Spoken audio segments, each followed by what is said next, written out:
ముసుగులని మీరు అంటే మీ వరకు వచ్చేసరికి రైతుల ముసుగు. వినండి సార్, ఇప్పుడు కూడా చెప్తున్నాం, రైతుల ముసుగులో అట్లా ఎవరు చేసినా ఇది చేస్తాము. ఒక రాష్ట్రానికి ఒక ప్రాంతానికి సంబంధించిన సమస్యని దేశవ్యాప్తంగా ఉన్నటువంటి రైతులని లేదా దేశవ్యాప్తంగా ఉన్నటువంటి సమస్యగా చిత్రీకరించాల్సిన అవసరం లేదు. అక్కడ ఏం జరిగిందో నేషనల్ మీడియా మొత్తం కవర్ అయింది, ప్రపంచం మొత్తం కాడై కూసింది. ఇలా మాట్లాడితే ఉపయోగం ఏముంది? దేశం మొత్తం చూసింది. సవరణలు చేయాల్సిన వాళ్ళు నల్ల చట్ట ఏదో రైతుల బిల్లును మొత్తం వాపస్ తీసుకోవాలండి. సవరణలు చేసినాం, వాళ్ళని పిలిచినాం, వాళ్ళతో మాట్లాడినాం. ఇప్పుడు కూడా నడుస్తుందిగా, మళ్ళా బంద్ అయిపోయింది. ఏమన్నా రైతులారండి వాళ్ళు? రైతుల దగ్గర ఏముంటాయి? రైతుల మీద ఏం కేసులు ఉంటాయి? రైతుల మీద ఏముంటాయి కేసులు?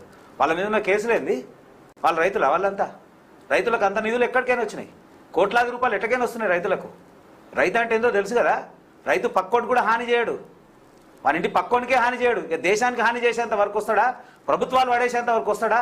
ఒక రాష్ట్రాన్ని విచ్ఛిన్నం చేసేంత వరకు వస్తారా రైతుల ముసుగులో చేస్తున్నటువంటి యుద్ధం అది. ఒక్క నిమిషం, ఆ యుద్ధంలో రకరకాల అన్నారు కదా. ఒక్క నిమిషం సార్ అన్న, అవన్నీ నేను కూడా బొచ్చడు చూపిస్తా. నా ఫోన్ మొత్తం అవే ఉన్నాయి సార్, అవి కాదు సార్. ఇది మీరు దగ్గర ఉన్నారు కదా, మీరు చూడండి. అఫీషియల్ నేషనల్ మీడియానే కదా. ఇక్కడ నువ్వు ఒక్క దాంట్లో వచ్చింది, నేను 4 దాంట్లో ఫేవర్ ఉన్నది చూపిస్తాను. అది 4 దాంట్లో చూపిస్తాను. నేను ఏమంటున్నా, జరిగే దాంట్లో వాస్తవాలు చూడాల్సినటువంటి అవసరం ఉంది. ఏమైంది ఇప్పుడు? మేము సవరణ చేసినాం కదా, ఏదైనా అవసరం ఉందంటే మాట్లాడమని ఒక్క నిమిషము. నరేంద్ర మోడీ గారు, గౌరవ ప్రధానమంత్రి గారు,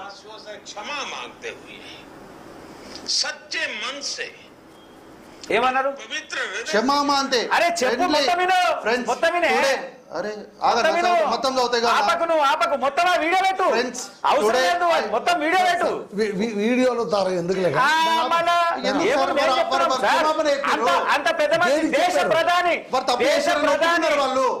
దేశ ప్రధాని ఒక అంశం మీద మాట్లాడుతుందంటే ఎంత గౌరవం. దాన్ని సానుకూలంగా తీసుకోవాలి, దాన్ని వ్యతిరేకంగా చూపించే అవసరం ఏముంది? జరిగిన తప్పుకి మీరు సవరిస్తున్నాము, సవరించడం వెనక్కి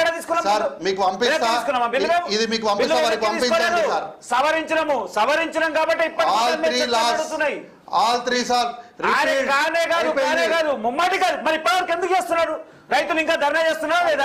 లేనట్టుంది, చేస్తలేరు సార్. అరే ఇప్పటికీ నడుస్తా ఉన్నాయి, దాని మీద చర్చలు నడుస్తా ఉన్నాయి, ధర్నా నడుస్తా ఉన్నాయి, వివరాలు రకరకాల నడుస్తా ఉన్నాయి. చట్టాలు ప్రాతిపదికన లేవు, అమలులో లేవు. ఓకే సార్, వాళ్ళు అనగానే సరిపోదండి. సార్ మీరు చెప్పండి సార్, మీరు రైతు మిత్రులు కదా కాంగ్రెస్ వాళ్ళు, మీ హయాంలోన ఒక్క రైతు కూడా కంట తడి పెట్టకూడదు అన్న హామీతోనే